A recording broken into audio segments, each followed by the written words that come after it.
এই যে BD clean পুরো বাংলাদেশের তরে কাজ করে, সেই জায়গা থেকে আমরা চাই এখান থেকে আর কোনো প্রাণ বা কোনো প্রাণহানি বা কোনো অ্যাক্সিডেন্ট না হয়, সেজন্য হচ্ছে মূলত আমরা এই কাজটা করে দিচ্ছি। আমরা চাই পরিচ্ছন্ন বাংলাদেশ এবং বাংলাদেশের মানুষ যাতে নির্বিঘ্নে এবং সুন্দর সুস্থভাবে জীবনযাপন করতে পারে, সেজন্য মূলত আমাদের এই পথ চলা।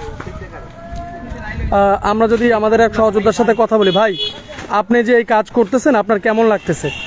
না, আসলে দেশের জন্য পরিশ্রম করতে তো আমাদের ভালোই লাগে। জি, এটা আসলে হচ্ছে দরগাবাড়ি থেকে নলছিটি পর্যন্ত সাজুরিয়ার এই যে মোড়টা, এটা আসলে ঘন জঙ্গলের জন্য অনেকদিন যাবত ঝুঁকিপূর্ণ অবস্থায় ছিল, প্রায় দুর্ঘটনা ঘটতো। এই মোড় চড়ে আসলে এই জঙ্গলগুলোর জন্য কিছু দেখা যাচ্ছিল না, তো সেখান থেকে স্থানীয় অনেকে বিষয়টি দৃষ্টি আকর্ষণ করেছেন সচেতন মহলে। সেখান থেকে আজকে বিডি ক্লিন সহ আরও বেশ কয়েকটি সংগঠন, স্বেচ্ছাসেবী সংগঠন দ্বারা পরিচ্ছন্নতা কার্যক্রম চালাতে এসেছে। তো আমরা বিডি ক্লিন এবং বাকি ভলান্টিয়ারদের সাথে সংযুক্ত হয়েছি। আমরাও চেষ্টা করছি যাতে দেশের জন্য দেশের মানুষদের নিরাপদ রাখতে আমরা আমাদের একটু প্রচেষ্টা থেকে যদি মানুষকে নিরাপদ রাখতে পারি, যদি দুর্ঘটনা কমাতে পারি, এটা আসলে অবশ্যই আমাদের জন্য এনজয়েবল। আমরা খুব উপভোগ করছি। আপনারা দেখবেন আমাদের এক ঝাঁক তরুণ ভলান্টিয়াররা, আমাদের ছেলেমেয়েরা, শিক্ষার্থীরা কাজ করছে। এটা একেবারে শুধুমাত্র দেশের জন্য, দেশের মানুষের ভালোর জন্য। তো আমরা দেশের জন্য, মাতৃভূমির জন্য কাজ করতে পেরে আনন্দিত। বিডি ক্লিনকে ধন্যবাদ। এর সাথে নলছিটি পৌরসভা সহযোগিতা করছে।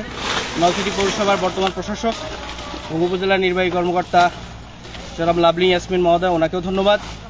এবং আজকে আমাদের তরুণরা যারা ধান ছড়াচ্ছে দেশের জন্য, দেশের মানুষের জন্য, এই এলাকার এই রাস্তা দিয়ে যাতায়াত করার মানুষের জন্য, আসলে আমি মনে করি আমরা সবাই খুব উপভোগ করছি এবং এটা আমাদের দায়বদ্ধতা ছিল দেশের প্রতি। আমরা দেশের প্রতি দায়বদ্ধতা থেকেই আসলে এই চেষ্টাটা করছি। জি, অসংখ্য ধন্যবাদ।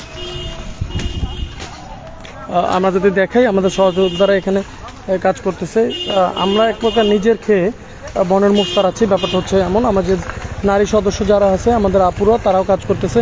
মানে তাদের এই কাজে বিন্দুমাত্র কোনো কষ্ট নেই এবং কোনো হীনমন্যতা নেই। তারা যেহেতু কাজ করতেছে, এই কাজের মূলত উদ্দেশ্য এখানের মানুষ যাতে নির্বিঘ্নে এবং সুস্থভাবে যেতে পারে, সেজন্য মূলত এই কাজটা করতেছে।